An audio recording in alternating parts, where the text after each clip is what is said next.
Hello everybody, it's me Asong Filipina, and today's video we're going to crush this jelly yogurt for kids. This is a jelly yogurt pudding. So for now, each of these one we're going to crush one by one, wearing with high heels and flats. So okay, let's get started.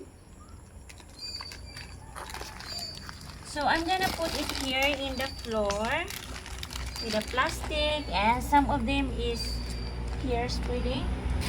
So first is we're gonna start crushing wearing with a stiletto here. So